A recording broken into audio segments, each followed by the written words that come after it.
Hello everyone. In this lecture, we're going to be talking specifically about the upper respiratory tract. The nose is going to be the primary passageway for air entering the respiratory system. It can also be called the nasal vestibule, as we see over here.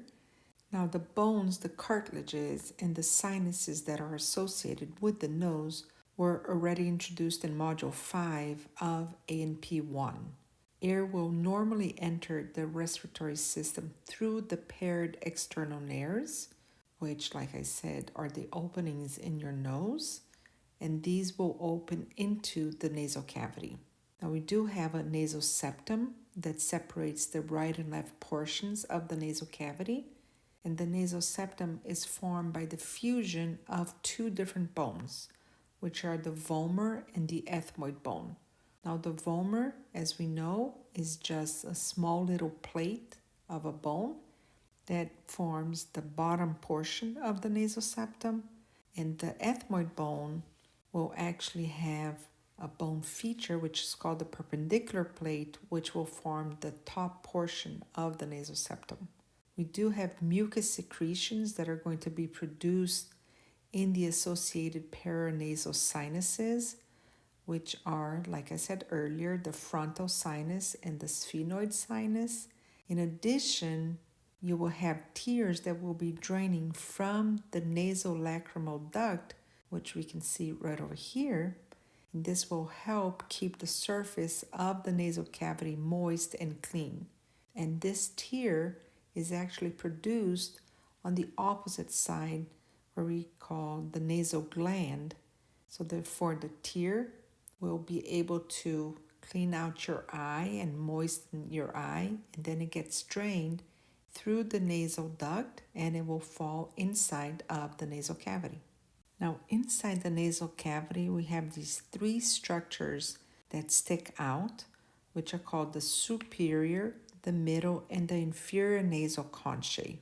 And these bones together, they can also be called the turbinate bones.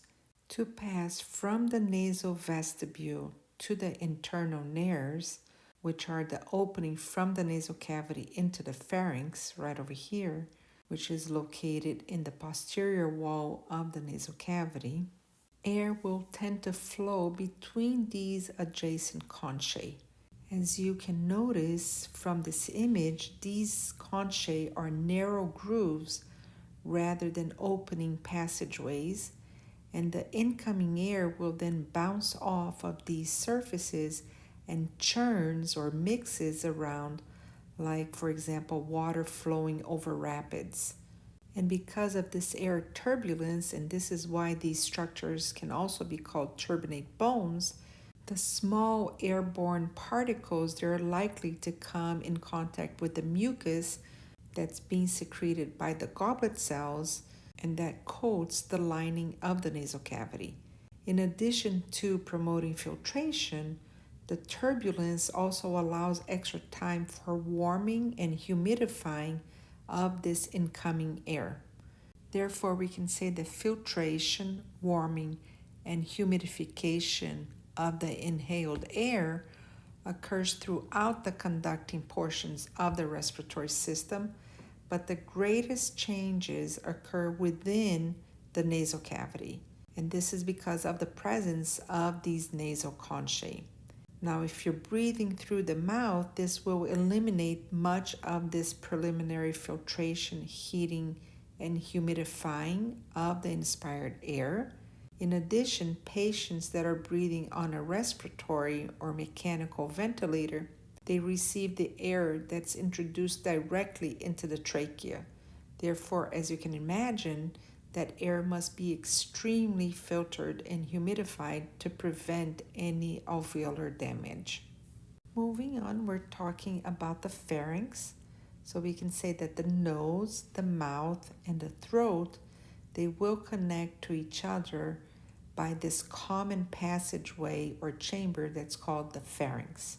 The pharynx is going to be shared by the digestive and respiratory systems. It extends between the internal nares, like I said, and the entrance to the trachea and the esophagus, which is right over here.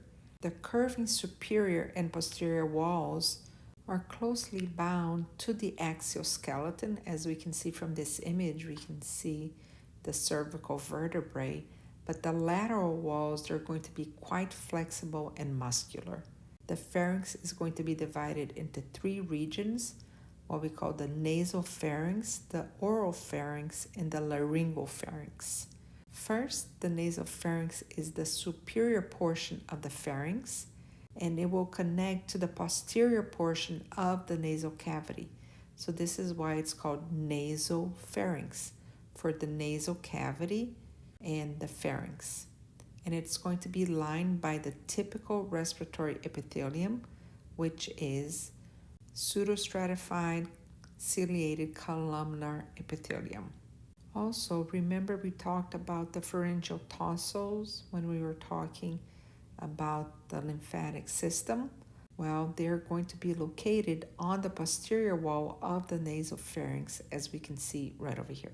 Next, we have the oropharynx, which, like the name says, oral for oral cavity, and this will extend between the soft palate and the base of the tongue at the level of the hyoid bone. So here is your hyoid bone. This portion right over here is the soft palate, and this is your tongue.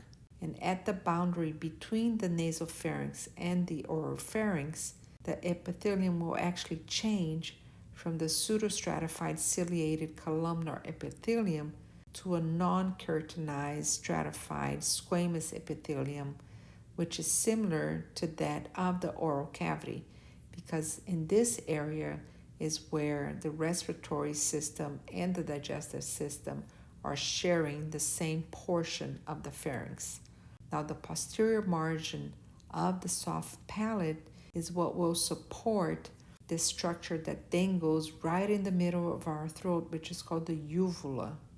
Last, we have what we call the laryngopharynx, which basically will be closer to the larynx, and it's going to be this narrow part, which will include the region of the pharynx lying between the hyoid bone and the entrance to the esophagus, which is going to run posterior to the trachea. The laryngopharynx is going to be the most inferior part of the pharynx, and like the oropharynx, it's going to be lined by non-keratinized stratified squamous epithelium that will be able to resist the mechanical abrasion, the chemical attack, and the pathogenic invasion, as it will also be shared by the digestive system. Now, anterior to the soft palate, we have this bony region, which is called the hard palate, and this is going to be formed by the maxillary and the palatine bones. Therefore, it forms the floor of the nasal cavity, and it will also be important because it will separate the oral cavity from the nasal cavity. Therefore, it prevents food from entering from your oral cavity into your nasal cavity.